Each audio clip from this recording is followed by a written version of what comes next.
Hello and welcome to another episode of The Courier. Jonah, why is it every time I say that name, The Courier, I feel like that you and I are the Rosencrantz and Guildenstern figures in like a Jason Statham straight-to-video film, right? The Courier. Like, what does the Courier drive, you know? But anyway. Obviously, a black Audi. Yes, that would be it. Or maybe we should get like matching satin jackets like Ryan Gosling in The Driver and like kind of thing. I feel like we need some merch here for The Courier. But We need some merch. The audience, do you want merch? Well, much to discuss today. A lot of Amazon news, a lot of Walmart news. I think interesting little investigation into Kyte, the car delivery startup. Not to be confused with Kyte, the autonomous delivery startup with the exact same name. I hope you guys are keeping your trademark lawyers very busy, the two of you. Yeah, it's everyone loves kites. But before we get to that, today's guest is also Hottovy from Placer.ai. We're going to be talking about regional winners and losers. And I have to say, this episode is brought to you by PizzaBox.ai, the all-in-one subscription platform made for pizzerias. With PizzaBox's pizza subscription platform, offer customers a year of weekly pizza and raise up to $200K upfront, interest-free. Secure cash flow and loyalty with customers returning every week. Launch a subscription like Netflix, but tastier. Learn more at pizzabox.ai. Greg. Jonah, I've got a bit of personal news this week, so we're going to get into it here before we delve into your investigation of Kyte, which is in keeping in the theme with our special guest and the discussion sort of like data and real estate and all the intersection of this. Next week, I have an essay in the 2025 edition of Emerging Trends in Real Estate presented by the Urban Lands Institute and PwC. This is their big annual report where they basically interview a bunch of real estate CEOs and ask them what's on their minds. And they're launching it at the fall ULI meetings in Vegas. So if you're there, take a look for my minor contribution, my little sidebar, which was included in there, which is on exactly the subject of this podcast. And I have the snappy title of Drones, Meals, and Automobiles. So if we ever need a subtitle for The Courier 2, Courier 2, Drones, Meals, and Automobiles.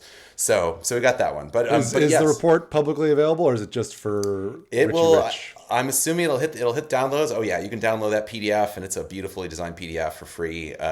Check out the ULI or PwC websites and right, read away. We'll drop that in the newsletter when it's released. But I think a little investigation we're doing here, Greg, about a startup some people might know called Kyte. No, the other Kyte, doing car rental delivery. And I'm kicking the tires on this one, and I'm thinking, I don't know, we're seeing some problems, right? So they quietly started announcing to customers they're pulling out of key markets. So yeah, I saw a friend here in LA post to LinkedIn like, oh, goodbye from LA. Sorry, we love serving you. Obviously a huge market to leave. When you click around their website, they have a link to like, oh, rent cars in Chicago, and then you click it, no cars available. So I don't know. It's not looking good. Tough market, right? Like, what do you think, Greg? Well, it's interesting. This idea of, delivering cars to you for driving, if autonomy is really picking up, if Waymo if it's really happening here, then that whole market is going to shift quickly. And so I think it's interesting as a contrast. One of the startups that I worked with back in the Urban X days and their cohort was called Upshift, and it was a similar idea. It was in San Francisco Bay of like, car sharing, but they bring you the car and they leave with the car. And now I see, Ezra Goldman is the founder of that. He's in the Third Sphere Slack group. This is deep investigation on my point. Ooh. But he's out there now presenting to VCs this idea of autonomous vehicle as a service, basically building that whole middleware layer of, as he describes it, streamlining AV tracking, payments, usage, hailing, and data sharing. So if you were in the business of doing car share and delivering cars to people, you better be in the business now of figuring out what you're going to do in a world of AVs at scale. So I don't know, maybe Kyte's pivoting. It seems like their competitors are to an extent, but yeah, that's a tough business that's just got tougher. It's a tough business. Yeah, we've seen some other people. I think there's a company in Vegas that's trying to do that. Like, it self-drives the car to you, and then you drive it once you get it. But also, the thing Porsche Go ahead. Passport was trying to do this too. I mean, it was interesting. We saw this, and that's never got traction. I mean, I loved the idea of that service of like, oh, do you feel like a McCann today? Like, have a McCann delivered to you, and then the next day someone drops a 911. Passport has never, yeah, Porsche has never scaled Passport out of a handful of markets, probably because the unit economics are probably terrible. And here we are. I mean, the thing that's really interesting to me, right, and this is sort of true of all companies in the car sharing to car rental spectrum, right? It's like, who is this for? Is it for travelers? You know, is it like kind of true car rental? I land in city X, I need a car. Or is it for local people that are going car light or want a different car? I think what's interesting, you know, if you looked at the cities Kyte operated in, it suggested it was for locals, because if you were doing travelers, you'd be in the Orlandos and Vegases of the world, where, you know, huge tourist destinations. God knows there's no transit. But instead, they kind of went for the classic coastal city thing, where it was meant to be a car light option, it seemed. And so, yeah, they basically retrenched to just kind of like the New York region and maybe Boston. But I don't think that's like not enough of a market to keep raising off of. And you know, I know they're kind of looking for fresh funding. That they've got hitting the venture scene, but they also have a start engine up, teasing the idea that they want crowd-funded capital. And I don't know. That usually doesn't work out so well for anyone. That's when you know it's tough sledding for you when you have to go that route. And yeah, to your question of like who is this for? I mean, I think this entire space has always been confused. I mean, I forget exactly what happened to BMW's service, Car2Go in this sort of area vaguely. Again, Porsche Passport totally aimed at the people who think they're actually, you know, 718 Cayman stick shift drivers, but really they just want a Cayenne because they need that for their daily driver, and we're pretending that they were somebody else. And then you have Upshift, which is very always marketed as car light lifestyle in the Bay Area for like when you want to drive out, I don't know, Central Valley or drive to Yosemite or something on the weekends. So you see this shifting set of different players in different niches, and none of them have ever stuck. So yeah, it's really tough to say the least. And then Silver Car by Audi as well too. I mean, Yes. sort of similar. In the sense that they pick you GM up at had the one too. airport. Everyone's Yeah. tried and failed. Yes, every big auto that tried it died. So yeah, it's got to be even tougher for the startups. So we'll keep an eye on you, Kyte. Thoughts and prayers, promise. Yeah, yeah. Well, some better news, at least for delivery world, right? Yes, well, this is fun. This goes back to when I was writing the draft of my essay for the ULI PwC folks. And by the way, when that comes out, Jonah, we should do like a Mad Libs, because I had to anonymize every corporate mention in it, because you know they don't have any favorites, so we can like, you know, which giant 3PD company could I be talking about? But one of their comments was, hey, isn't online grocery delivery like shrinking? Isn't this like, wasn't this market like peaked during the pandemic? To which I replied, no. And I quoted the data, and the September data is out on this. I believe the Bricks Meet Clicks folks on tracking month to month, year over year, online grocery. And in September, there was a 27% jump in the total value of online grocery sales and 45% increase in delivery year over year in 2024. I am impressed. Still below the pandemic highs, to be fair. But man, Jonah, like, I mean, we are so back, to coin a phrase yet again. Yeah, we're so back. I mean, it was sort of interesting, right? It seemed like there was a bit of a fluke at that month last year, because if you look at like the month over month, it's up, but not as dramatically, right? Like 45%, that's like, whoa. But yeah, I think it's not going away, right? It's just kind of becoming a part of a lot of people's regular habits, and it's going to grow the way anything online grows these days, where it's, you know, not necessarily gangbusters, but faster than the brick and mortar baseline. Well, we'll come to the brick and mortar losers in a moment there, but yeah, I think of it as a sort of like mini infrastructure bubble in that classic sense of like, right, like Amazon, everybody else, massively overhired. I mean, you know, Instacart and its 500,000 person army, et cetera. Then they had to wind that down, demobilize it a bit post pandemic, but like that infrastructure is in place, and like, you know, Amazon's still building out their robotic MFCs and all the stuff. Like the demand is filling up this pipeline here, and so I expect it to continue. I mean, I think we all do. That's why we're listening to this, but Yeah. But in any case, well, speaking of that capacity, so then with the Walmart news. So we'll keep it short and sweet this week. But you know, the two stars of this week's episode is really Amazon and Walmart, as always. So let's first start for Walmart rolling out same day pharma delivery on the heels of Amazon doing same day, but Walmart's doing it nationwide. not in just a handful of pilot markets. Think Phoenix there. Uber's got a whole deal in this with nation benefits. And yeah, and I'll let you speak. Then on the side, we see this ongoing retrenchment by the pharmacy chains like Walgreens and CVS and Rite Aid. Like, it seems like another classic example of like slowly and all at once is happening here to pharmacies. Yeah, and what's sort of interesting about the Walmart and Amazon news is not just the same day pharma delivery, but the bundling it with your order so you can get your Wegovy and your Twinkies at the same time. Love it. But yeah, it's that makes it tough out there for a Walgreens or CVS, both of which obviously have announced store closures recently. Rite Aid, if Walgreens sneezes, Rite Aid drops dead. It looks like Rite Aid's basically left all of the kind of Midwest Rust Belt markets now. So I don't know. When you lock up all your product and make it really joyless to shop in stores, people are going to shop online. No, absolutely, and I hope you'll cover this with our podcast guests, because these chains. Well, I mean, Walgreens, I think intensely invested in GIS data with Esri and others to like basically plot locations within. I think it was like a 15-minute drive of 80% of the American population, and now just watching them just get wiped off the map by a combination of good old American healthcare system bureaucracy, of course, which is impacting their pharmacy business. But still, watching delivery grind into this new market now is just really bracing. I mean, it's going to be very funny because if everyone can remember 5 whole years ago, it was like, oh, every corner is just a Rite Aid or a Starbucks now. And and now you're going to wish there was a Rite Aid or a Starbucks there. It's just going to be nothing.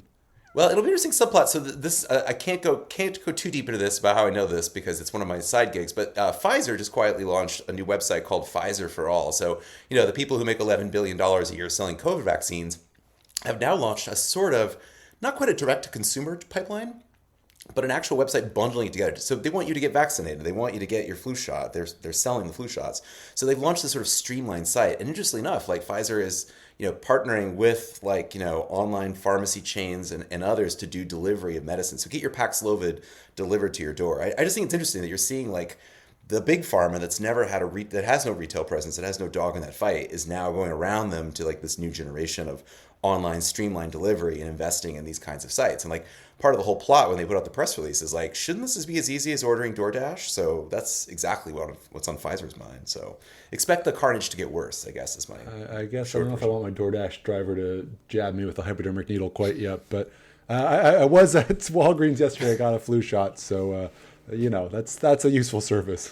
Amen to that. We got my Walgreens flu and COVID back in September. So, folks, I would say public service announcement, folks, get your shots. And also, Jonah, have you voted, by the way? I haven't voted yet, but it's California, so I'm not too worried about making it. That's true. I just asked, my absentee ballot arrived shortly before this podcast, and so it's on my mind. But in any case, we'll be back with a special election episode soon enough. But also then the Amazon news. So tell me what's happening at Amazon. There are so many Amazon grocery sub-brands, I cannot keep track of them all. There's too many Amazon grocery brands and too many Amazon everything brands, right? There's Amazon Fresh, there's Amazon Pantry, there's Whole Foods, there's Whole Foods Market Daily. There's all this. It's a word soup of places to buy soup, but there's another one now, and it's got the really exciting name of Amazon Grocery, and the first one is located inside of a building that also contains a Whole Foods, just to make John Mackey cry, I guess. But I mean, it makes sense, right? It's like everyone knows that yes, you might be a wonderful Whole Foods shopper and you get your organic. Produce there, but sometimes you still want a bottle of Diet Pepsi and they're not going to sell it to you. So Amazon figures, let's walk across the get aisle. them next door. Yeah. It's bipartisanship in grocery action. There you go. Well, that's amazing. And then Amazon Today. Which one was that, Jonah? That was, I mean, I had never heard of Amazon Today. Had you heard of Amazon Today? I had not heard of Amazon Today. I thought it was just me. Yeah. Amazon. So not all of Amazon's initiatives are winners. But Amazon Today is shuttering. This was their same day from a retail partner delivery option. They worked with, kind of also ran brands like PacSun to basically, if you wanted your board shorts, instead of taking them from a warehouse in the burbs, they could get it from your closest PacSun in a mall and bring it to you. And, Amazon just said basically this is redundant with their other offerings. I have to imagine from the retailer's perspective, it was probably kind of a pain in the butt to just like maintain that sort of readiness. Someone said they're getting it now. We have to have a poor associate grab it and have it ready within 60 minutes. So don't worry, you can still get all these things from the warehouse like normal. Well, that's great. And then let's square the circle here at the end of this episode. So, Amazon Key just made another partner with our friends, our also ran 3PD friends over at Grubhub. So integrating Grubhub into Amazon Key, which has made similar deals there, of course, of getting deliveries faster into buildings. And there were some great stats on this, and basically about how Amazon Key diminishes, rejection rates, et cetera, or order cancellations, et cetera. But I also think it's interesting to then contrast Amazon Key versus Walmart and Home. So here we go, Amazon and Walmart again. And yeah, I mean, I think these are all interesting. My question about this is, because it reminded me, Jonah, Amazon and Home, I think, is technically available in like a footprint of 30 million Americans' homes. Do you know anyone who uses either of these services? This has got to be just a me thing, but I am curious about like beyond the headline penetration numbers, like how ingrained are these services and uses into people's lives? I've never heard anyone say that they used it, although it's not like particularly fascinating conversation. You don't bring it up at parties. Yeah, I know. This is one of those secret adoption I have to rates, imagine I also, think, because I perhaps. mean, a lot of this is geared towards apartment towers and gated communities, kind of things where there's like a single point of access to a bunch of people. Yes. And so you could be living in a big building and not even know you have it, perhaps, right? Because it's just like, oh, that's how the doorman makes that work. So yeah, it's a nice service. I mean, in other countries, I think even in Switzerland, the postal service will bring deliveries into your door for you. So it's just comes down to how high trust a society we are.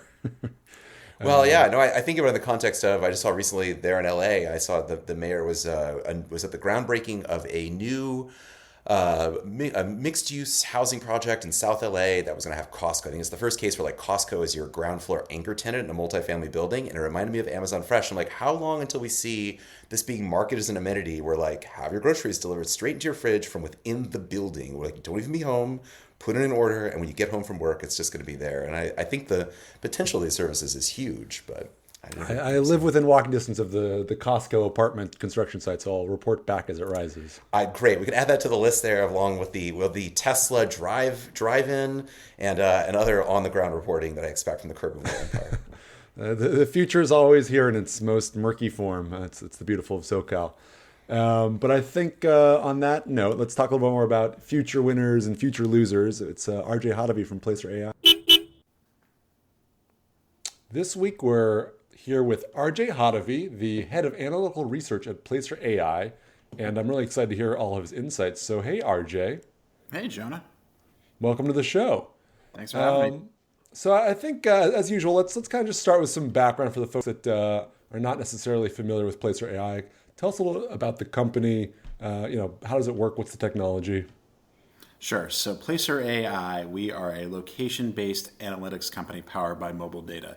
In simpler terms, that means we can come up with foot traffic estimates for any physical place in the United States, whether that's an individual retail store, restaurant, shopping mall, airport, downtown district, effectively anything you can draw a shape around on a map, we can get foot traffic estimates for. How does it work? Well, we partner with several hundred mobile ad companies, and through those mobile ad partnerships, we are given 24/7 location data for a panel of about 25 million devices at this point. That represents, give or take, about 8% of the U.S. device population, and from that, that's where the AI and Placer.ai comes in. We take that data and then extrapolate that sample, that panel, for that full location to get the full estimates. Our data goes back to 2017, and the best way to think about us is we're kind of the what. How many people come into a certain location, how long they stay, where else they go. But we also partner with several hundred other mobile data companies to really enrich the data. And so if we know a device goes back to a zip code every night, that's probably a home location. And then we can make inferences about that zip code and give you information about who's coming into your location, but do it in a way that doesn't compromise consumer privacy or security. So a lot of demographic, psychographic information. Really, if you haven't checked it out, we've got a lot of free stuff on the Placer.ai site. I encourage you to go check it out. There's a lot of good free tools and free content. So that's the quick snap. Placer.ai, I think foot traffic when you think of us, though. And to your point, you guys do some amazing content marketing. I think you do a good job of putting out information that's like actually interesting and useful, not just like a big ad. So back to the tech. So it's the classic, like when I fire up a new app on your iPhone, it says, "Do you want so and so to track you?" That's the data you might be ingesting. Yeah, exactly. Within the disclaimers, there's something that allows that app to provide data to other research providers. And again, we know nothing about that device user. All the information about that device owner is stripped away before we even receive it. All we know is that a phone went into McDonald's, how long it spent there, and the other places it went. And again, we use other data sets to augment and guess and estimate who might be coming in, but we don't collect any personal information. Never will, frankly. And so before getting into some of the fun ways you use the data and interesting insights, I'm just curious, how did you become the foot traffic guy? It's a great question, actually. My background, I was a Wall Street analyst for about 20 years before coming over to Placer. And in fact, I was introduced to the company as a potential investor back in 2018. Really loved the platform, just saw tons of potential applications for the data across a lot of different verticals. And in fact, I believe I was the first Wall Street analyst to incorporate Placer data into my research, including looking at not only retail and restaurant locations, but also looking at activity at Amazon fulfillment centers. I saw, this wasn't just something you could track, things in the consumer sector, but you could also, anything, really any industry with physical assets, there could be an application for this. So got to know the company and, fast forward a couple of years, and we were looking to build out a research team to really help unlock a lot of the cool use cases for not only our financial services customers, but really customers across the board. And so I've been able to build out a team, some other former Wall Street analysts, some consultants, some other people within the team, really become the domain experts and really help out both our sales and our customer success team, really kind of walk our customers through the different use cases and really help them to maximize what they're getting out of the platform. Got it. And so given that background, I can kind of imagine some of the implications of interesting ways companies are using the data. Before getting to that, I think, for our audience, I think we're really curious, like, let's talk about what have you seen in the data? What are some of the interesting trends? Obviously the last 4 or 5 years have been tumultuous, to say the least. So Yeah. what's something that happened during the pandemic that you saw on a data level? You're exactly right. And I think that's actually the most interesting thing is, everyone talks about a new normal, and I don't know what that is because, frankly, every year we've had since the pandemic has been, kind of a outlier. But it has been interesting to kind of see behavior. And that's one of the things I love doing with our data. Most people are using the data at either an individual location or maybe a chain or regional level. Our team tends to be a little bit more national and macro in the way we look at things. And I think just it's fascinating to see consumer behavior in shopping. If we think about the grocery category, which is one of the largest categories, in retail, I think just the things we've seen have just been so interesting. We had the pandemic hit, everybody decided to shop online. We saw visitations obviously go way down. Then we started to see people come back to the grocery stores as online delivery windows became tighter, delivery fees became more expensive, things like that. But even the last couple of years, what has been really interesting, and I think people have not quite given this the full attention it deserves, but we are actually, as a consumer, shopping at more grocery stores than we ever have before. And I think a lot of this actually is more recent, really the last 2-3 years. And we started to see a lot of inflation kick in, and that's both food at home, so grocery inflation, but also food away from home, so restaurant inflation. As that happened, consumers became a lot more deal-driven, a lot more price-sensitive, and as a result, we're starting to see people go to a wider number of grocery stores than they had before. In fact, if we look at the overall category, our data indicates that consumers are going to about 12%, or visiting grocery stores 12% more than they were pre-pandemic. And so you think about it, what's going on here? They're out there looking for deals. Maybe they're buying fewer things per transaction, but they're going into more stores. They're going across a wider number of locations. So maybe the last couple of years you were introduced to an Aldi, which has done very well, or maybe a Trader Joe's. So maybe you're experimenting with those. Maybe you're going to alternative channels too. Maybe you're going to Walmart for food. Maybe you're going to a convenience store for food for the first time. So we're seeing a lot of change in behavior. It's also interesting when we look at how long people are spending in there. We are way down from where we were pre-pandemic. Some of that is the buy online, pick up in store. So when you make an online purchase but pick it up at the store, that will get picked up there. But also, I think what we're seeing is that really, this change in behavior, buying fewer things. What's interesting too is actually we did see dwell time up last year, and I think that was consumers kind of retraining themselves. I know I need to figure out where I can get things to finish my grocery basket, but where can I do this among all these new options? And this is the year they've kind of solidified that routine, and so we've seen about a 2-3% decrease in the amount of dwell time, the amount of time people are spending in stores right now. So just fascinating to look at all the behavioral changes, and that's what I love. You can get sucked into a black hole with Placer data, looking at these these different trends and topics and just kind of understanding what's going on. Very cool. Very cool. It's so sum it up, more trips, but shorter duration for the grocery shopper. Yep, I'd say more trips, shorter duration, and fewer items in the basket. It's the great way to sum it up right now. Gotcha. We're all just becoming convenience grazers. Yes, I think that's a good way to put it. Yeah. And then Placer.ai also tracks, instead of just looking at the kind of company or business level, you also have data on the sort of like city and metro area level, right? We do. We do have a very robust migration dashboard, which works a lot like the data that we use just to look at visitation trends for an individual retail location or shopping mall, but instead extrapolates it for an entire area. Now, obviously, we have to see a device in an area for an extended period of time. Somebody goes on a vacation for a week, they will not count as somebody who's migrated to that region. But if you're there in that region for more than, I think it's 6 weeks, then you get counted as somebody who's moved there. So there's a little bit more of a lag on our data for migration than there is our regular dashboard. We have data as of 2 or 3 days ago. That one we usually is on about a 2-month lag. But it really is interesting. And again, talking about just kind of the behavior and what's happened after the pandemic. I think immediately what we saw was that we started to see movement away from urban areas. So we saw more migration from urban to suburban and rural.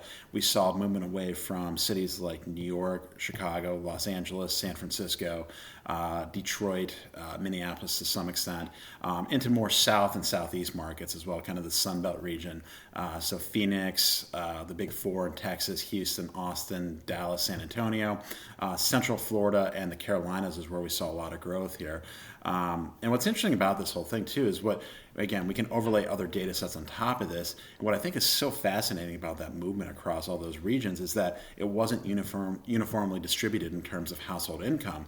So in some markets like a Dallas or a Houston, we see these big growth in population, 250, 300,000 in terms of population growth in that market. But in a lot of cases, that individual, that family moving to that region was coming from a lower income zip code than what Dallas previously had. So you see an influx of lower household income individuals into that market, which has really changed the economics for a lot of the restaurants and retailers in that region. I've been getting a lot of questions about, hey, my stores in Dallas did this before the pandemic. Now they're doing this. Why is that? And I think a lot of that has to do with the migration.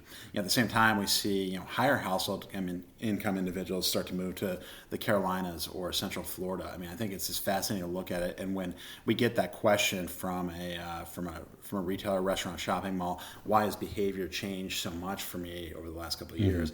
It's amazing how often it can come back to just the idea that people changed, the trade areas changed. It doesn't matter what trade area you live in, it's seen a big change over the last couple of years.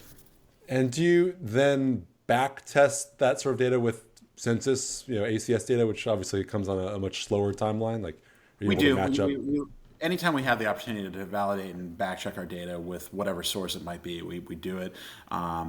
We look at airport visitation data, which is reported by the government. We look at national park data, which is reported by the government. If there's third-party data sources out there, we look at that too. Obviously, we've looked at some of the the Census Bureau data and lined it up with ours. Even something like retail sales, and again, we're tracking visitation, which doesn't necessarily one-to-one correlate to transaction. It's usually a pretty good indicator of that. And then there's also other elements that would influence sales, but directionally they should be about aligned as well. So we look at a lot of data sources, and obviously at this point we have worked with a lot of customers. We're actually up to about 4,500 customers today. Each one of them has gone through a rigorous due diligence process with us, and when we look at our data, it's or check our data with whatever source they're using, we generally end up in about the 95% accuracy range. So I feel pretty good about what we're presenting, and do it a way that you don't have to install hardware or anything like that. So and again, I mean, for me, the rewarding part is being able to save these companies a lot of money through the different things, and helping them make a better selection of the retail store, or Sure. Measure how they're doing from a marketing campaign, or even check their competitors, understand what happens when a competitor raises prices, what happens to visitation trends. So on getting back to the sort of metropolitan area data for a second, I think at this point most of our followers are broadly familiar with that trend that we saw where people left expensive coastal cities and broadly moved to cheaper exurbs in the Sun Belt. Are there any interesting, more recent in the last 12 months or so trends you've seen where divergences or revisions to the mean, or like, oh, city X has bounced this way, but city Y has moved that way? Like any interesting Yeah, I mean, we've anecdotes? got a couple of things. I mean, well, I'll give you two stories here. One from a city perspective, and one from a retailer's perspective that Yeah. is kind of influenced by it. We are starting to see a little bit of a comeback for some of these urban areas. I think a lot of retailers and restaurants have kind of written off some of these major metro areas and started to shift their businesses in more suburban and rural. And generally speaking, that is the right move right now. But I think it would be a mistake to just completely outright write off the urban locations, because we're starting to see a bit of recovery in San Francisco, a bit of recovery in Chicago, a bit of recovery in New York. And it's interesting. It's actually, a lot of times it's younger families. So kind of your Gen Z, millennial and Gen Z, starting families, kind of first time, maybe for the first time they can have access to, an apartment or a home in some of these markets. So I think that's kind of been the interesting thing, is that we've actually seen a bit of a comeback. And the way it kind of plays with, with retailers and that too, is if we look at like mattress sales. We look at mattress retailers, and in these markets, the mattress retailers are doing better than anywhere else in the country. So you can kind of see, oh, okay, well, the first thing you're going to need if you move into, one of these, urban settings is a mattress. So some strength out of those retailers is kind of interesting. But at the same time, too, I mean, we do continue to see smaller markets as being a big avenue of growth. And what's interesting, if you look at the home improvement retail categories, so all of us kind of initially probably think Home Depot and Lowe's instantly, and that's not wrong. But sometimes if you look at who's gained the most visitation share the last couple of years, it's not Home Depot and Lowe's. It's actually groups like Harbor Freight, it's Ace Hardware, it's Tractor Supply. Those groups that are on usually in the outskirts of cities or in more rural areas, that typically is a lot smaller box size. You're not dealing with these 100,000 square foot stores that you have for Home Depot and Lowe's. You're usually in the 10 to 25,000 square foot box, and they're the ones who are gaining the share right now. And so I think while it's important not to forget urban consumers, it's just focus that there's a lot of change there, and also that smaller markets may be an opportunity for growth, maybe with smaller format stores. Are you allowed to still trade on your data? Are you long harbor? Sadly, we do not. I mean, there are several people who are using our data to make investment decisions, but as a rule of thumb, we tend to stay away from that, just to avoid conflict of interest. Sure. Okay, and then maybe last question for you. I think a nice place to wrap things up. Any interesting case studies about how a specific brand or retailer or company has actionably used this data? Like, we gave them this report, and then they said, "Oh my God, we're opening up 10 new stores in Phoenix." Like, yeah, I mean, it's. I mean, honestly, there's too many of those examples to read off and go through. I mean, I'd say just kind of the normal use cases. A lot of groups are using us for real estate, purposes. We've got a great site selection tool. Basically, what it'll do is take the characteristics, the attributes of your top 20% stores. Say it's going to be competitive density, population, things like that, and basically spit out not only the markets that you should go to, but the locations within those markets. So I think that's kind of one of the cool use cases out there. I'm trying to think of a good example here where we've seen. I mean, again, there's several hundred retailers using our data at this point. I think some of the more interesting ones is just kind of where billboard placement, even just understanding like, hey, if we put this billboard in, and maybe it's a digital billboard, and understanding who passes by that at any given time, who's going to see it. We can tailor the ads for that. Certainly we see some groups, some of the grocery stores using us for retail media. I think there's some really cool applications on that. A lot of our restaurant customers, it's been a little bit more challenging year there, are using us to understand how they're doing versus their competitors. I was speaking to a lot of our customers on that front last week, and all of them were kind of saying, hey, this is really important to understand how we're doing against our peers, but also find new customers too. It's a challenge right now to get people into our restaurants. And, if you can help us find pockets to do that, that's really been rewarding. So sadly, I can't give you too much because some of the studies we've done are proprietary, but sure. Every day we see something new, a cool use case for the restaurant retail groups working with us. So from phones to billboards, ads rule everything around us. I think we're headed that way. Yeah. RJ, thank you so much for stopping by, and listeners, tune in next week.